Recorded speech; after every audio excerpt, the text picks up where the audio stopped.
Preservation of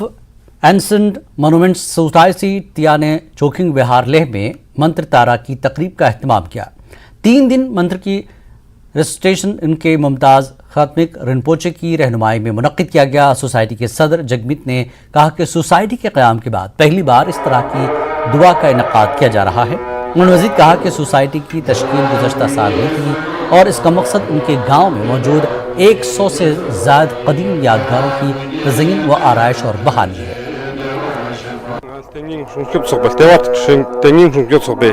Tene president jigmet in tene ngaya ika kena ine ten hingpa changma kena jigsob da chazpia ngaya dika dolma jig sakrup zarin tene kabje khamtak lembo che ujuk sinano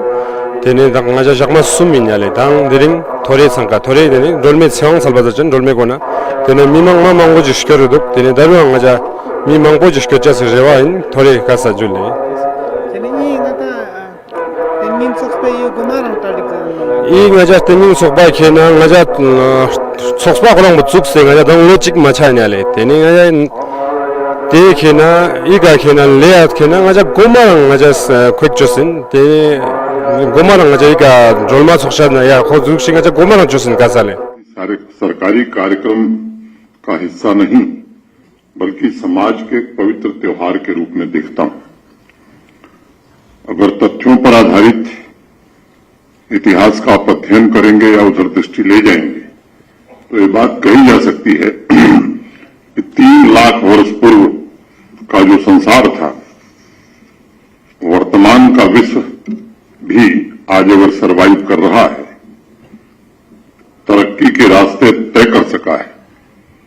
तो उसमें प्रकृति और मनुष्य का मिला जुला सहयोग है और उसका एक संतुलित परिवार है। और संतुलित परिवार ही खुशहाल परिवार होता है। हमारे देश में प्राचीन काल में अगर आप देखें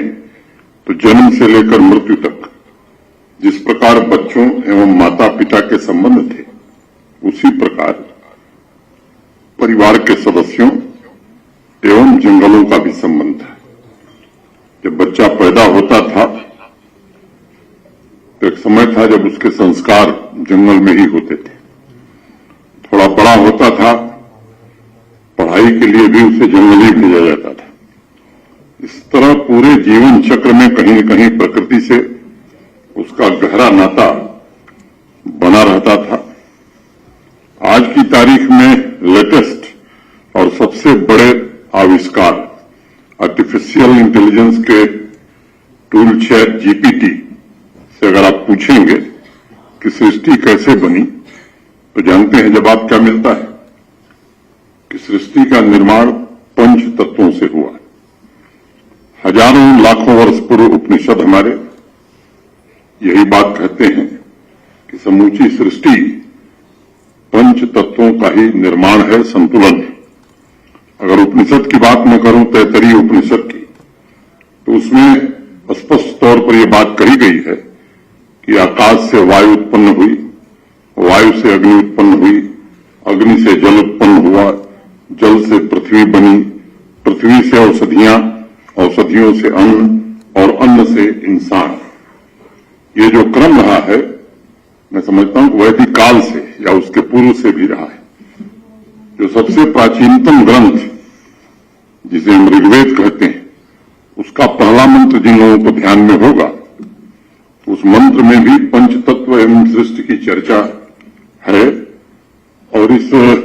पवित्र ग्रंथ के औषधि सूत्र में लिखा है कि पेड़ पौधे, जंगल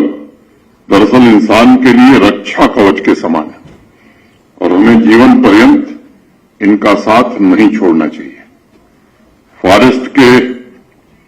ऊपर होने वाले जो शोध हैं, अध्ययन है, उसमें एक अनुमान लगाया गया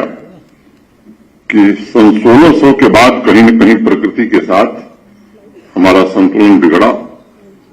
और उसका व्यापक असर इंसान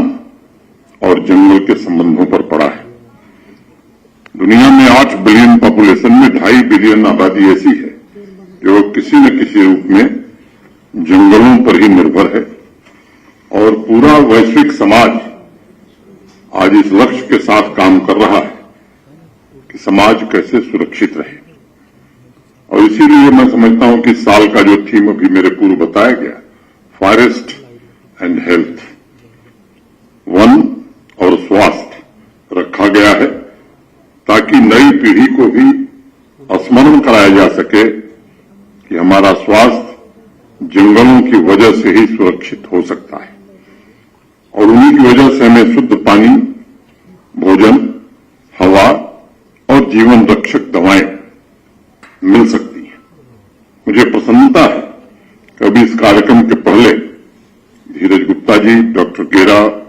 और इन लोगों की टीम ने इंटरनेशनल फॉरेस्ट डे पर नॉन टिम्बर फॉरेस्ट प्रोड्यूस के सस्टेनेबल उपयोग के संबंध में एक महत्वपूर्ण बैठक की थी। मैं इसे जंगलों पर निर्भर आबादी के जीवन में आर्थिक रूप से होने वाले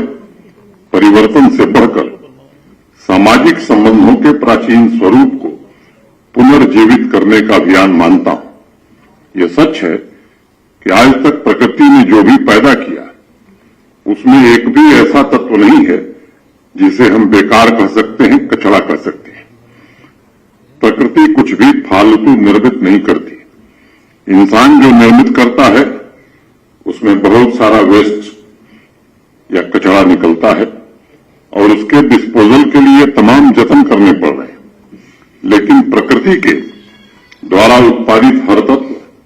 चाहे उसे हम कचरा ही क्यों न समझें, उसे हम संशोधित करते हैं और वो हमारा पोषण करता है। ये कोई छोटा मोटा फर्क नहीं है, बल्कि मुझे लगता है कि यह फर्क इस बात को दर्शाता है कि इंसान और जंगल एक दूसरे के पूरक हैं और अब उचित समय आ गया है